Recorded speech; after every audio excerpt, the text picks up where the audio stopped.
Hermanos, ¿qué tal? ¿Cómo están ustedes? No sé por qué se ponen todos atrás. ¿Por qué no se vienen para acá adelante? Si aquí hace menos frío. Estamos ya terminando la segunda epístola del apóstol Pablo a los Gálatas en el capítulo 13. Y la semana pasada hablábamos del reto que a Pablo le quedaba por delante, ¿verdad? Y su disposición a enfrentarlo, no en el poder de sus fuerzas, sino en el poder de Dios, ¿verdad? Para con nosotros. Hablamos también de nuestros propios retos y de cómo enfrentarlos. Díganme una cosa, ¿cómo se enfrentan mejor los retos? ¿Con Cristo o sin Cristo? Con Cristo, ¿verdad? Porque retos vamos a tener. Tengamos o no a Cristo en nuestro corazón, retos vamos a encontrar. Es decir, tener a Cristo no significa que no vayas a tener que enfrentar situaciones difíciles o conflictivas. Pero si las tiene que pasar, mejor con Cristo que sin Él, ¿verdad? Teniendo eso en mente, vamos a seguir con el texto que nos enseña en el versículo 5, estamos en 2 Corintios 13 y en el versículo 5. Nos enseña algo interesante. Hay algo de lo que nosotros nos tenemos que asegurar, ¿vale? Así que un examen que tenemos que superar todos nosotros. Así que vamos a leer los versículos 5 y 6. 2 Corintios, capítulo 13, versículos 5 y 6. Dice la palabra del Señor: examinaos a vosotros mismos si estáis en la fe. Probaos a vosotros mismos. ¿O no conocéis a vosotros mismos? ¿No os conocéis a vosotros mismos? Que Jesucristo está en vosotros, a menos que estéis reprobados. Mas espero que conoceréis que nosotros no estamos reprobados. ¿Vale? ¿Qué quiere decir Pablo con esta frase, con eso de examinaos y probaos? ¿Qué es lo que está diciendo Pablo?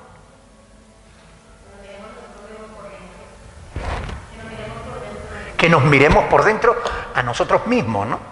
Y que nos autoexaminemos. Es decir, ¿alguna vez se han hecho un chequeo médico? ¿Verdad? Cuando uno tiene alguna cosa así que no se siente muy bien, va al médico y le hacen pues un chequeo, ¿verdad? Y al hacerte analíticas, pruebas y demás, pues el médico detecta cuál es el mal, si es que hay alguno, ¿verdad? A mí el otro día me hicieron un escáner del brazo, porque tengo un dolor fuerte en el brazo, no sabemos de qué es, el médico cree que es un músculo que tengo roto. Bueno, pues ¿cómo se sabe si es verdad o no? Te meten en una máquina, un tubo que es agobiante, ¿verdad? Y te hacen una resonancia. Entonces durante 14 o 15 minutos estás ahí con unos cascos puestos, escuchando una música que no se escucha por el ruido tan fuerte que hace la máquina. Toco, toco, toco, toco, toco, toco, toco, toco, toco, toco. ¿Hay problema de sonido?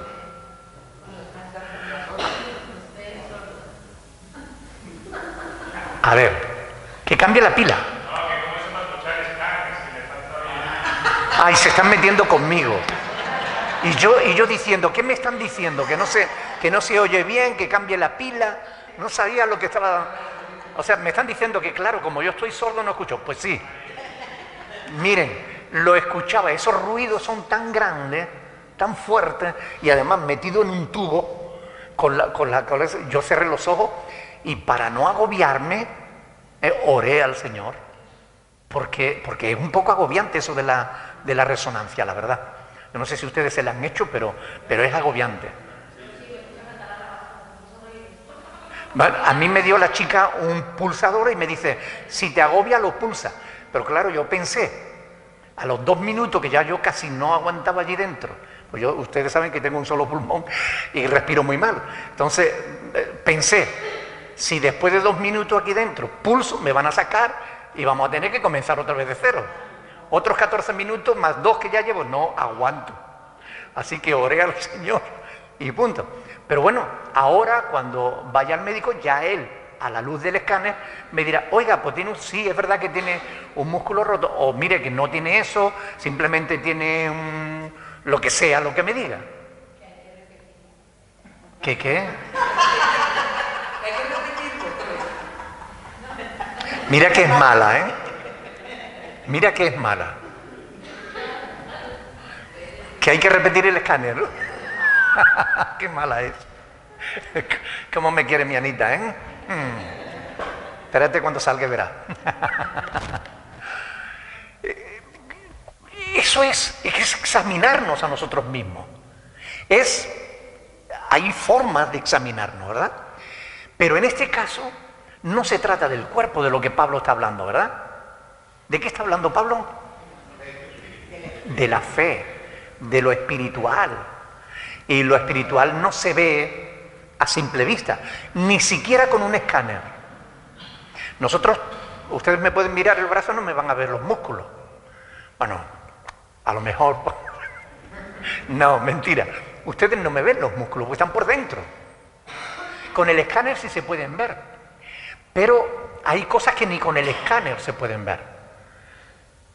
Lo espiritual no se ve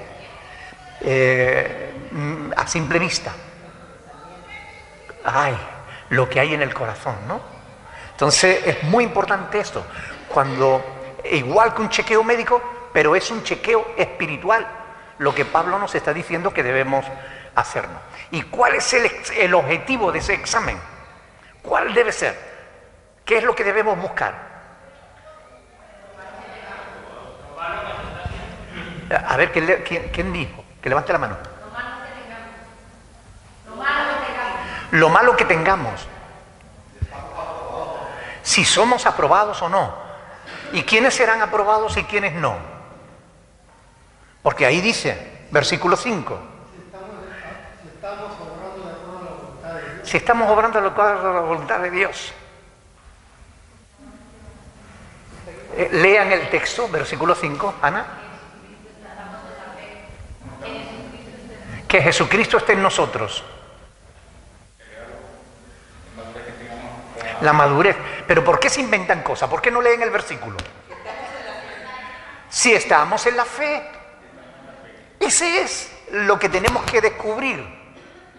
Claro, no se inventen cosas. Lo podemos explicar de 1000 formas. Pero lo que Pablo les está diciendo a los corintios es que se aseguren de que están en la fe. Dice ahí, porque examinaos a vosotros mismos si estáis en la fe. Esto es lo que él quería que los corintios se aseguraran, de estar en la fe. Ahora, ¿qué es estar en la fe?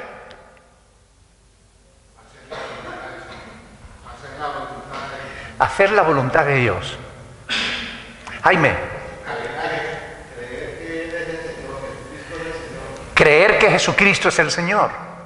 Bien, por ahí vamos, ¿no? Es saber si de verdad somos o no verdaderos discípulos de Cristo, ¿no?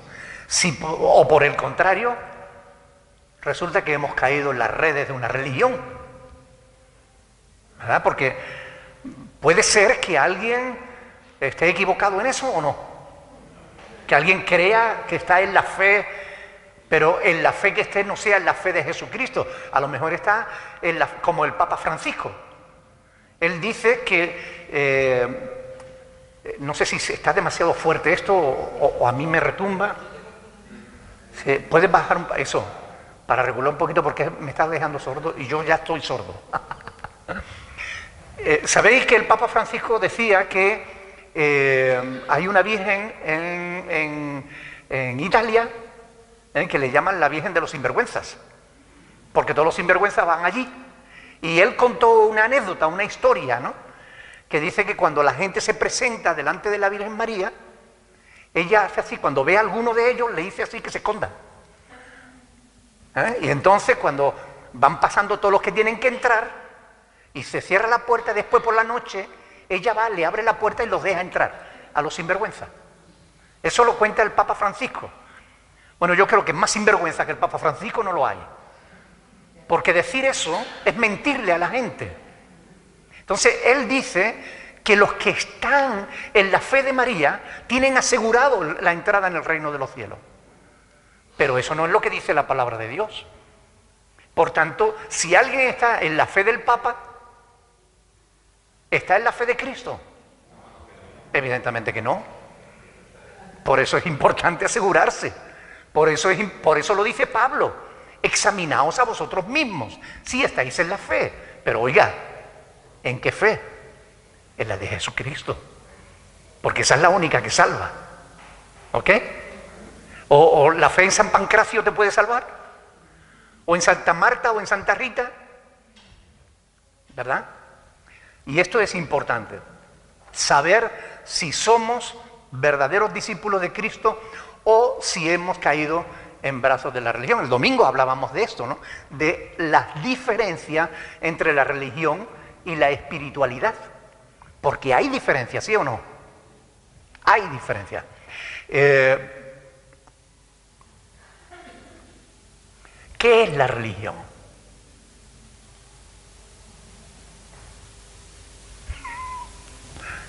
A ver, ¿quién me dice lo que es la religión? Un invento del hombre. ¿Perdón? Un invento del hombre. Un invento del hombre. Un sistema de doctrina.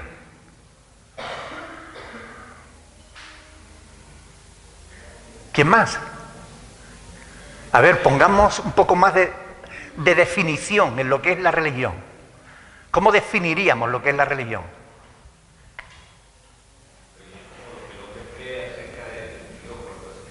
Lo que el hombre cree, lo que el hombre cree, que eso es...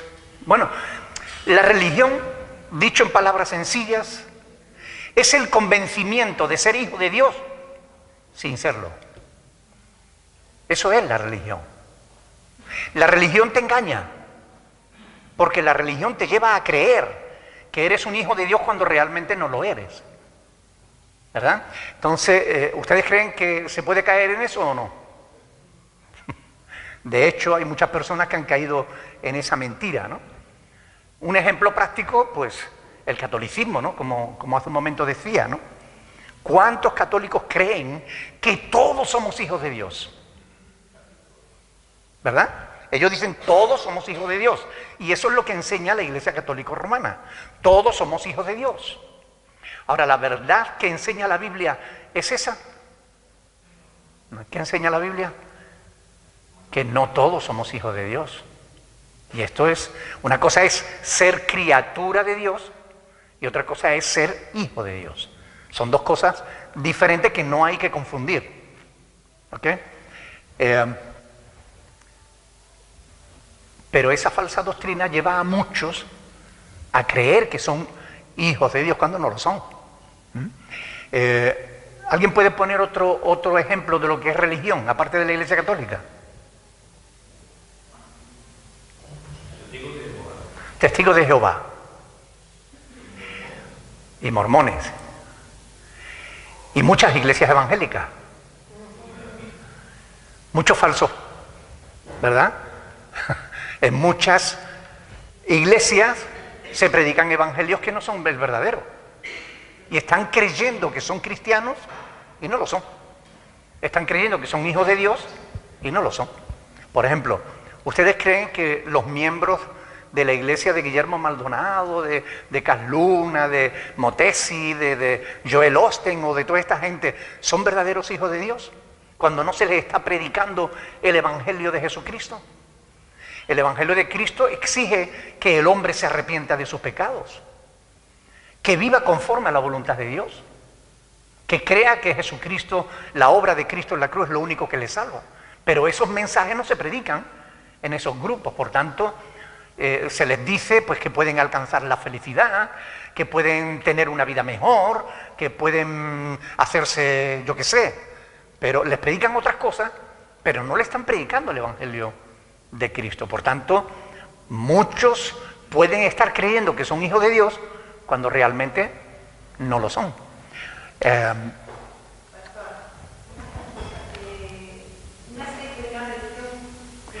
La diferencia entre una secta y una religión, que la secta es minoritaria y la religión suele ser mayoritaria. Es decir, la religión es creída por mucha gente, pero tiene tantos errores como las sectas. Mientras que las sectas, la religión no aísla a los adeptos, como la secta, ¿no? Las sectas aíslan a los adeptos de su familia, las apartan. Bueno, las sectas son más cerradas, suelen ser minoritarias, mientras que las religiones suelen ser mucho más grandes y abiertas, ¿no? Pero ambas te llevan al infierno. Tanto la religión como la secta te llevan al infierno. Lo que te lleva al cielo es la fe en Jesús, ¿okay? Que es totalmente diferente, y por eso es importante asegurarse: ¿estoy yo en una secta? ¿Estoy en una religión? ¿O estoy en la fe de Jesús? Eso es lo que hay que examinarse. Por eso es importante que nosotros sepamos estas cosas, ¿no? Estar en la fe es haber entendido el mensaje del Evangelio de Jesucristo. Pero hay muchos grupos, incluso la religión, que dice que predica el Evangelio de Cristo. ¿Cómo podríamos asegurarnos si es verdad o no? A través de la Escritura, ¿verdad? Por eso es tan importante el conocimiento de la verdad, el conocimiento de la palabra de Dios. Porque cuando alguien conoce la palabra de Dios y escucha algo que no es conforme a lo que está escrito en este libro, uno dice, detesta la mentira. Pero si no conoces la verdad de la Escritura, pues te traga y dices amén a todo, incluso a lo que no debería decir amén. Y por esto es importante, y nosotros hemos insistido a lo largo de todo el año 2017, hemos estado, bueno, yo creo que desde el principio de esta congregación hemos estado poniendo énfasis en la importancia de conocer bien las Sagradas Escrituras. ¿Ustedes creen que estamos exagerando o realmente es importante conocerla? Es importante conocerla. Los falsos maestros hacen creer a la gente que pueden ser hijos de Dios sin arrepentirse de sus pecados, sin convertirse, sin nacer de nuevo, que basta realmente que crean que Dios les ama y que, bueno, eso sí, que sostengan sus ministerios económicamente. Con eso los falsos maestros ya están contentos, ¿eh? Y la gente a veces también. Ahora, ¿puede alguien que no se arrepiente de sus pecados y que vive como el mundo ser un hijo de Dios? No. El Hijo de Dios es llamado a diferenciarse claramente del que no es un hijo de Dios. No podemos vivir igual que antes, no podemos vivir igual que el mundo.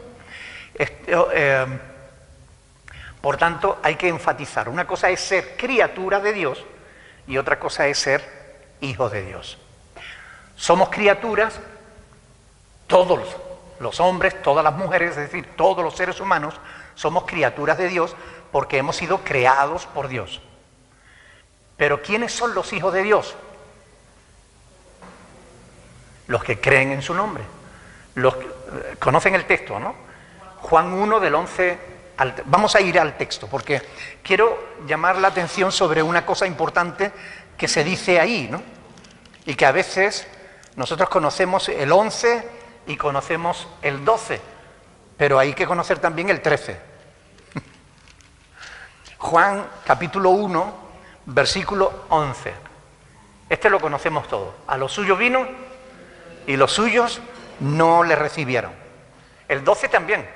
Mas a todos los que le recibieron, a los que creen en su nombre, les dio la potestad de ser hechos hijos de Dios. Antes de creer, ya eran hijos de Dios, o fueron hechos hijos de Dios cuando creyeron. Fueron hechos cuando creyeron, ¿verdad? Eran criaturas, pero fueron hechos hijos de Dios cuando creyeron. Es muy importante darse cuenta de esto. Mas a todos los que le recibieron, hay que recibir. ¿A quién? A Jesús. Pues dice, porque a los suyos vino y los suyos, ¿qué hicieron? No lo recibieron. Mas a todos los que lo recibieron, a los que creen en su nombre, a esos les dio la potestad de ser hechos hijos de Dios. Los cuales, presten atención, no son engendrados de sangre ni de voluntad de carne, ni de voluntad de varón, sino ¿de quién? De Dios. Todos entendemos el 11 y el 12, pero ¿qué quiere decir este versículo 13?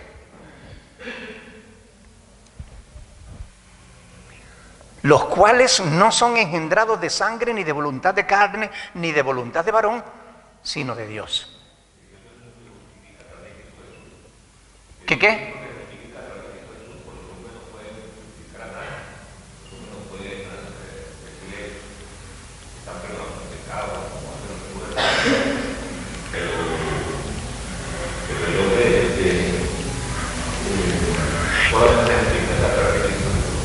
Dice, no son engendrados, ahí dice, no son engendrados de sangre, ni de voluntad de carne, ni de voluntad de varón, sino que son engendrados por voluntad de ¿quién?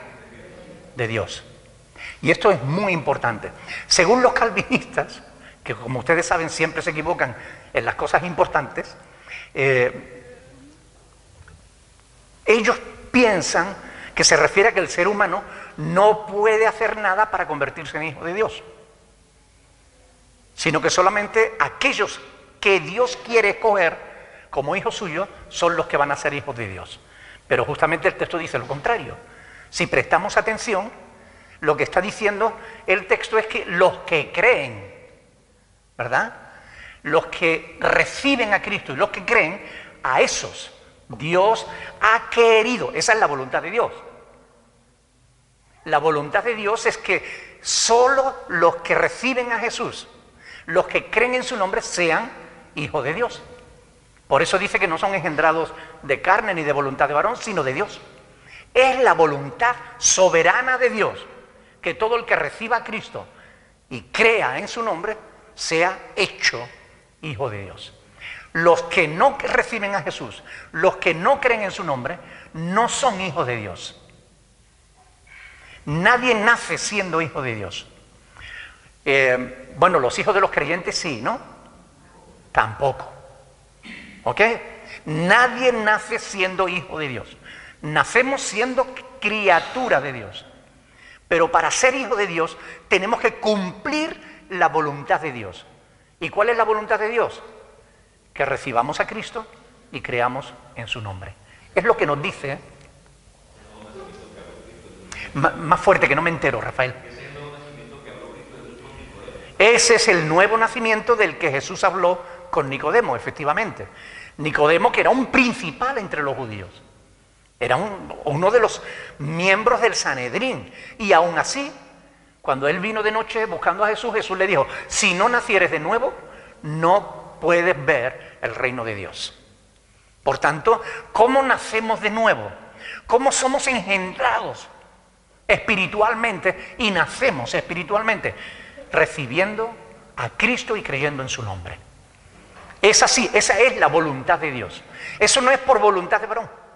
No es porque nosotros hayamos querido que sea así, ni porque alguien, o el Papa, o los calvinistas, no.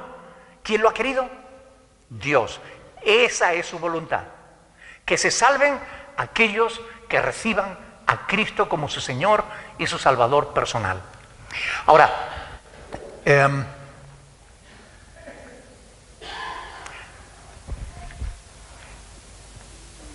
de esto nosotros hemos venido hablando hace 2 semanas cuando predicábamos sobre Gálatas 1 del 6 al 10, ¿verdad? ¿Cuál era el verdadero evangelio de Cristo? El verdadero evangelio de Cristo es este, que debemos creer en Jesús. Debemos arrepentirnos de nuestros pecados y creer en el evangelio. Ese es el evangelio que predicó Jesús. Es el evangelio que predicó Pedro, que predicó Juan, que predicó Pablo. Es el evangelio que tenemos en el Nuevo Testamento. Ese es el evangelio que Dios, el Señor, exhortó y ordenó predicar. Ir y predicar a toda criatura. Y el que creyere, fuere salvo. ¿Ok? El que crea, se salva. Y el que no crea, se condena. Con razón, es fácil caer en el error si no se presta atención a lo que se lee. Por eso es muy importante interpretar siempre los textos dentro de su contexto. Si nosotros arrancamos el versículo 13 y lo separamos del 11 y del 12, lo interpretamos mal. Pero cuando lo tenemos en cuenta lo que se está diciendo antes y después, ahí no hay posibilidad de error, está clarísimo. Lo que el Señor está diciendo ahí es que solamente los que reciben a Cristo y creen en su nombre son verdaderos hijos de Dios. Con razón el Señor ordenó que se escudriñara las Escrituras. Ahora, ¿qué riesgo asume el que no las escudriña, el que no presta atención? Que será engañado. Claro, por eso Pablo habla de eso cuando en Efesios 4, 12, del 12 al 16 dice, para que ya no seamos niños fluctuantes, llevados por doquier, de todo viento de doctrina, por estratagemas de hombres que para engañar emplean con astucia las artimañas del error, sino que siguiendo la verdad en amor crezcamos en todo lo que es la cabeza, esto es Cristo, ¿verdad? Es decir, para eso fue que Dios instituyó ministerio dentro de las iglesias, para que enseñáramos a los creyentes, a fin de perfeccionar a los santos para la obra del ministerio. Esto es muy importante, por eso venimos cada jueves a estudiar, por eso no cogemos la Biblia solo el domingo por la mañana, cuando venimos a la iglesia y le quitamos el polvo para que no vean que no la cogemos durante la semana, no, la cogemos también durante la semana. Y leemos un versículo de vez en cuando y le pedimos a Dios que nos ayude a entenderlo. Y si no lo entendemos, tomamos nota y le preguntamos al pastor, que para eso estamos. Ustedes no se pueden imaginar lo de consultas que me hacen la gente a través de las redes sociales. Pero para eso estamos los pastores. Ahora, miren, uno de los temas menos conocidos, a pesar de que se habla mucho en la Biblia de este tema, pero es uno de los temas menos conocidos y que lleva al error a mucha gente.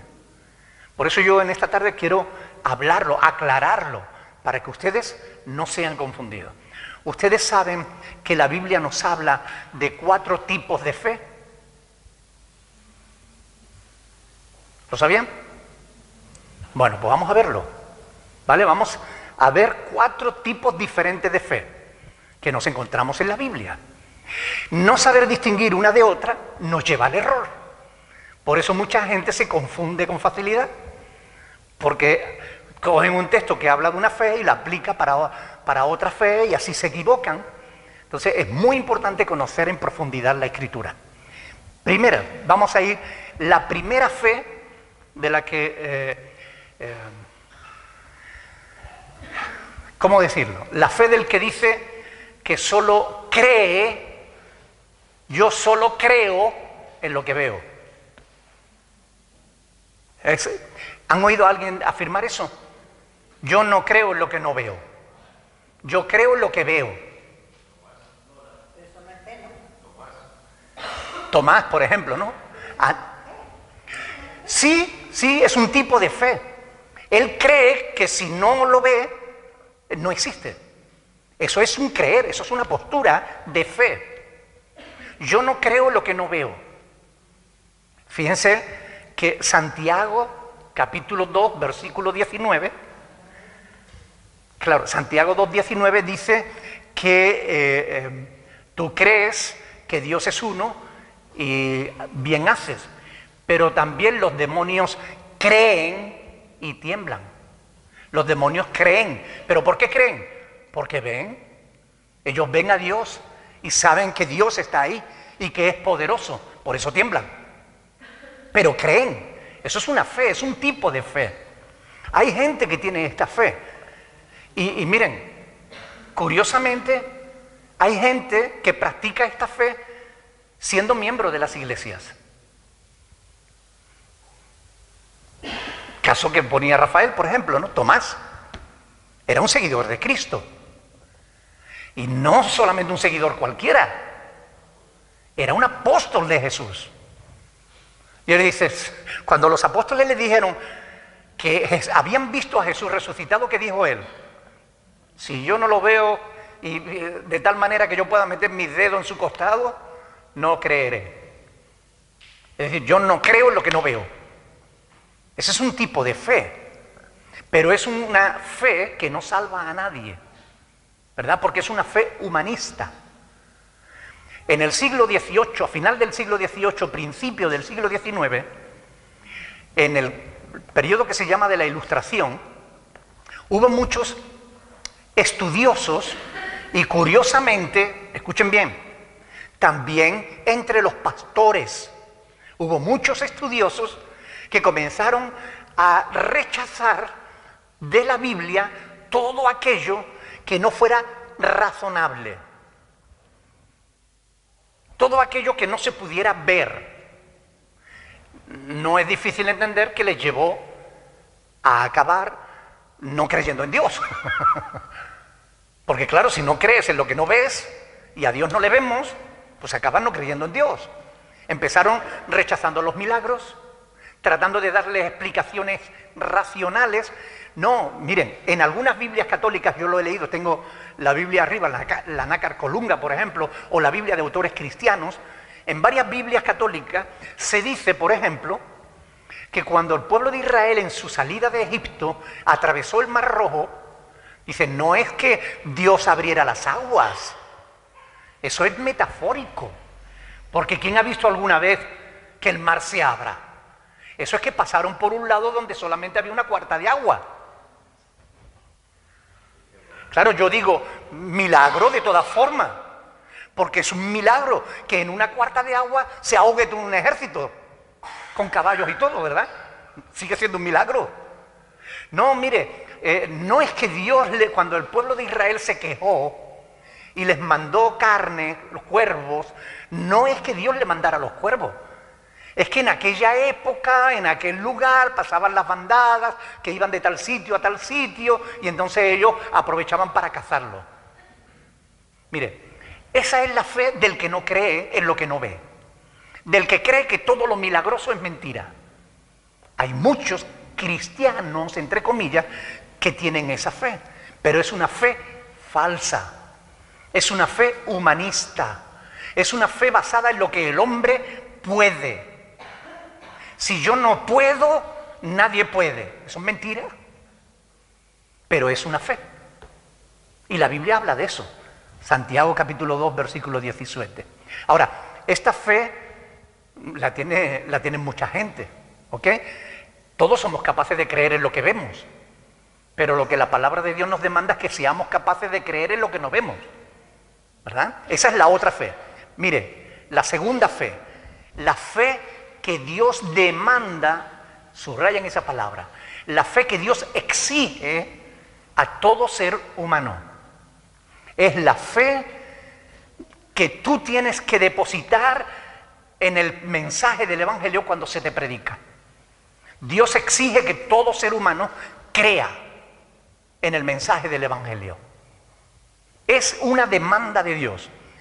Es la fe que salva. La fe del que cree no solamente que Dios existe como los demonios, sino la fe del que cree a Dios, del que cree que lo que Dios dice es verdad, aunque no lo vea. Es la fe de la que se habla en hebreo, ¿verdad? Cuando dice la fe es la convicción de lo que no se ve, la certeza de lo que no se ve, la convicción de lo que se espera, ¿no? O algo así. La certeza de lo que se espera, la convicción de lo que no se ve. Eso, lo dije al revés. Pero esa es la fe que salva. Mire, esa es una fe que Dios demanda a todo ser humano. Eso no quiere decir que todo ser humano la tenga, pero es una exigencia de Dios. En Juan capítulo 3, versículo 36, se dice claramente que el que cree en el Hijo tiene vida eterna. El que cree en el Hijo tiene vida eterna. Pero que el que rehúsa creer, es decir, el que se niega a creer, el que decide no creer, no solo no verá la vida, sino que la ira de Dios estará sobre él. Esta no es una fe que todo el mundo tenga, porque esa fe depende de lo que tú, de la actitud que tú adoptas ante la predicación del Evangelio. Cuando se te predica el Evangelio, tú decides si confiar en Dios o no. Tú decides si creerlo o rechazarlo. Dios quiere que todos sean salvos, pero les exige que crean. Para tener esa fe, evidentemente es necesario que tú escuches el Evangelio, que oigas el Evangelio, que creas el Evangelio, ¿verdad? Como dice en Romanos 10, 13 y 14, ¿no? Dice, porque todo aquel que invocare el nombre del Señor será salvo. Pero pregunta el apóstol Pablo, ¿y cómo creerán, cómo invocarán a aquel en el cual no han creído? ¿Y cómo creerán si en aquel de quien no han oído? ¿Verdad? Pero cuando se predica el Evangelio, Dios exige que tú creas. Tú puedes creer o rehusar creer. Si crees, tendrás la vida eterna. Si no crees, ¿qué te pasará? No tendrás la vida, sino que la ira de Dios estará sobre ti. Ahora la pregunta es, ¿tienes tú esa fe? Yo sí la tengo. Y yo espero que todos los que estamos aquí la tengamos. Es la fe en respuesta a la predicación del Evangelio. Es tu responsabilidad. Por tanto, tenemos que tomar la decisión de creer a Dios. ¿Tú has tomado la decisión de creer a Dios? Entonces tienes esta fe. Ahora hay otra tercera fe, diferente. No es la fe del que cree solo en lo que ve, ni es la fe en que Dios demanda a la predicación de su Evangelio, sino que es la fe como fruto del Espíritu. Esta fe no la tienen todos, sino aquellos que ya han nacido de nuevo, aquellos que han creído. Porque si tú no has creído, no tienes al Espíritu, por tanto el Espíritu no puede fructificar en ti más fe. ¿Entienden la diferencia? Esta no se trata de la fe que Dios te exige que tú deposites en su palabra. Esta es la fe que el Espíritu Santo te da. La fe que Él aumenta en ti y que te capacita para vivir la vida cristiana.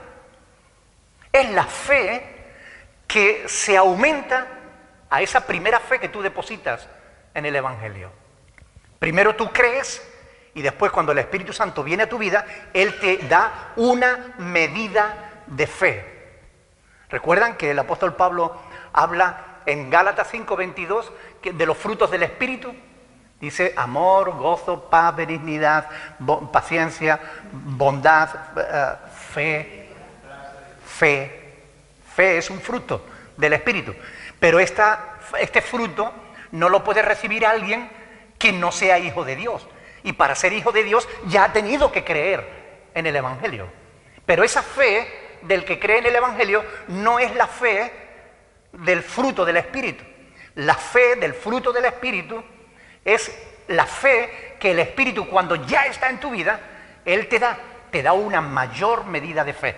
Claro, cuando los calvinistas leen que la fe es un fruto del Espíritu, dice, nadie puede ser salvo si el Espíritu primero no le da la fe. No se equivoque. La fe que salva es una fe que Dios exige. La fe como fruto del Espíritu es algo que Dios da a todos sus hijos. Porque los frutos del Espíritu Santo tienen que tenerlos todos los cristianos. Todos somos llamados a amar, a ser pacientes. Todos somos llamados a tener fe, a tener bondad, paciencia, benignidad, mansedumbre, templanza. Todos somos llamados a eso. Pero esa es la obra que el Espíritu hace en la vida del creyente. Primero ya has tenido que creer. Y esa fe no es la fe como fruto del Espíritu. Es otra fe. Es la fe que Él te da. Escuchen bien en Romanos capítulo 12. Lean conmigo. Romanos capítulo 12, versículo 3. Dice Pablo, digo pues por la gracia que me es dada a cada cual que está entre vosotros, que no tengan más alto concepto de sí que el que deba tener, sino que piense de sí con cordura. ¿Conforme a qué? A la medida de fe que Dios repartió a cada uno. La medida de fe que Dios repartió a cada uno. Es decir, cuando el Espíritu Santo viene a tu vida, cuando tú has depositado confianza, cuando tú has creído a Dios, el Espíritu Santo viene a tu vida. En ese momento pasan 1000 cosas. Tus pecados son perdonados, eres regenerado, naces de nuevo, el Espíritu Santo te introduce en el cuerpo de Cristo como miembro del cuerpo de Cristo, pero ese Espíritu Santo que viene a tu vida, comienza a trabajar contigo. ¿Cuáles son las funciones que el Espíritu Santo tiene que realizar? Guiarnos a toda la verdad, sostenernos en nuestra debilidad, ayudarnos, capacitarnos para la vida cristiana. Porque la vida cristiana no se vive en la fuerza del ser humano. Recuerdan que hemos hablado de esto hace un par de semanas. La vida cristiana se vive en el poder de Dios. ¿Y quién te da ese poder? El Espíritu Santo cuando viene a tu vida. Pero el Espíritu Santo no viene a tu vida si tú primero no te has rendido a Él, si tú primero no has respondido con fe a la predicación del Evangelio. Por tanto, la fe que Dios te exige es una, pero la fe que es fruto del Espíritu es otra. La primera que salva te corresponde a ti. Es algo que Dios te exige, que le creas. Si le crees, te salva. Si no le crees, te condena. Pero si le crees, Él mandará su Espíritu a tu vida y el Espíritu te dará una mayor medida de fe. Pero aún hay otra fe de la que nos habla las Sagradas Escrituras. Pero antes de que hablemos de esa última, ¿tienes tú esta fe? ¿Tienes la fe como fruto del Espíritu? ¿Está el Espíritu Santo dándote cada día más fe o cada día tienes menos fe?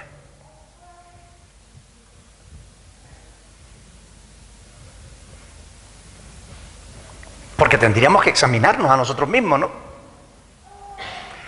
¿Crees de verdad que tus pecados han sido perdonados? ¿Crees de verdad que Dios te ha adoptado como hijo suyo por medio de la fe?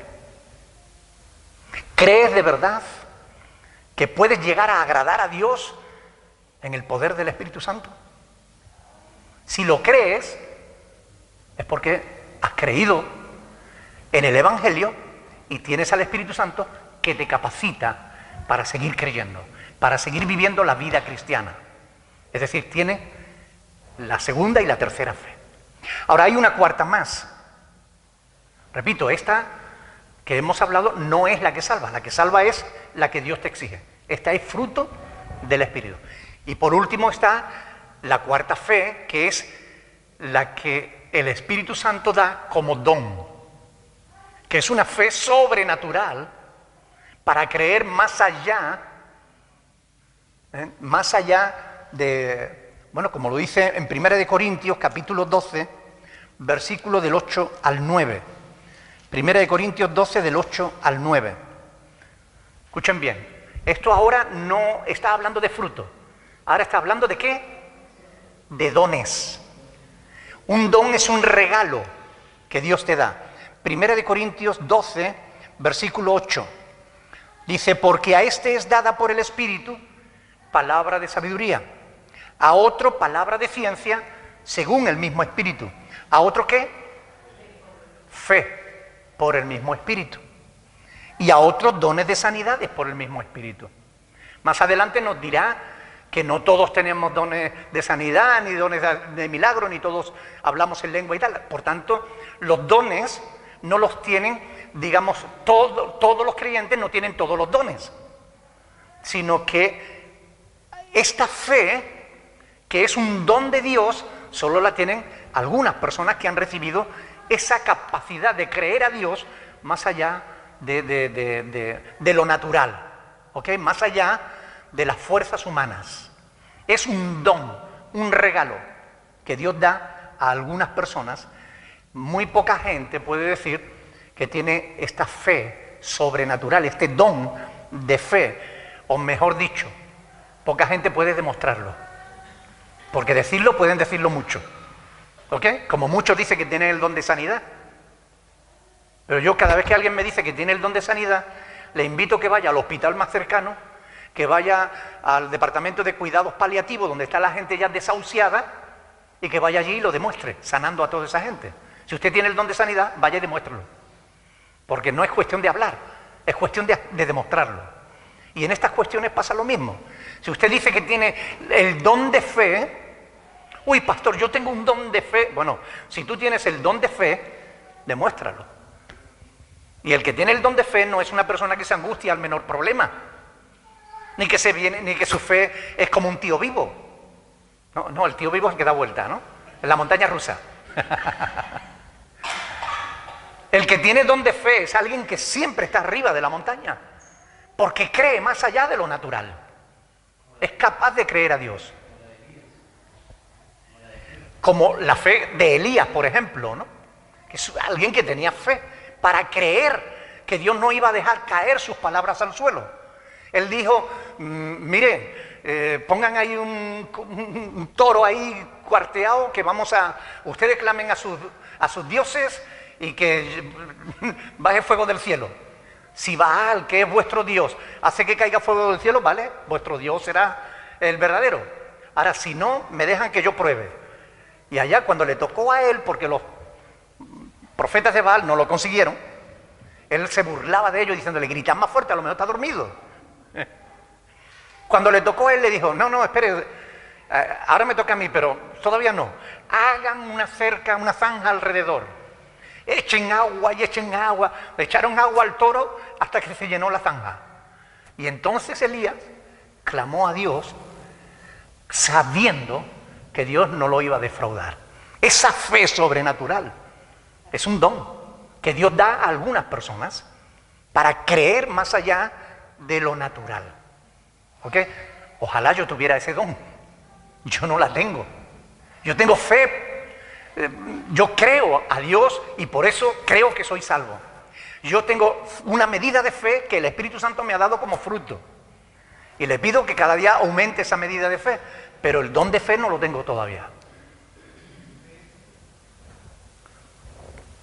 No saber distinguir entre estos 4 tipos de fe muchas veces llevan a algunos a cometer errores de interpretación de la palabra. Por eso es tan importante prestar atención a lo que se lee. ¿Cómo identificar una u otra fe? Por el contexto de cada pasaje en el que se nos habla. Por ejemplo, cuando leemos Juan 3:36, ahí se está diciendo que el que cree tiene vida eterna y el que rehúsa creer no tendrá la vida eterna, sino que la ira de Dios estará sobre él. Ahí está claro que Dios está exigiéndole al hombre que crea. No es una fe que sea fruto del Espíritu Santo, porque entonces, ¿qué culpa tendría aquel que rehúsa? ¿Verdad? ¿Cómo va a creer si el Espíritu Santo no le da esa fe? Y ahí vienen los problemas de interpretación. ¿Y qué tiene que ver el don de fe con la fe que salva? Nada. Son fe diferentes. Y tenemos que aprender a hacer estas diferencias, porque de lo contrario acabamos equivocándonos. Y es muy importante no equivocarse, porque si no, puede que estemos creyendo en una religión en vez de estar en la fe de Jesús. Y Pablo le dijo a los corintios, examinaos a vosotros mismos, probaos, para ver si estáis en la fe del Señor Jesús. Él no estaba hablando de otra fe, se refería a la fe de Cristo. Preguntas. Se nos ha ido el tiempo. ¿Cuáles son las funciones del Espíritu Santo? El Espíritu Santo tiene muchas funciones. Él nos consuela, por eso se le llama el Paracleto, el consolador. Él nos guía, nos da dirección, nos muestra cuál es la voluntad de Dios, nos lleva a toda la verdad. Todo eso lo podemos encontrar en el capítulo del 14 al 16 del Evangelio de Juan. Ahí tienes las palabras de Jesús sobre el ministerio del Espíritu Santo. Y bueno, se nos da un montón. Además, en nuestra página web tienen un estudio sobre el Espíritu Santo completo, con todas las funciones que Él realiza en la vida del cristiano y antes incluso de ser cristiano. Ya Él está trabajando en nuestra vida. Más preguntas.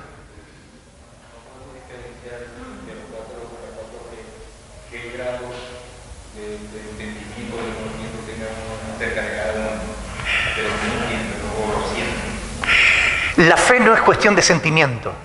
La fe es cuestión de confianza. Es decir,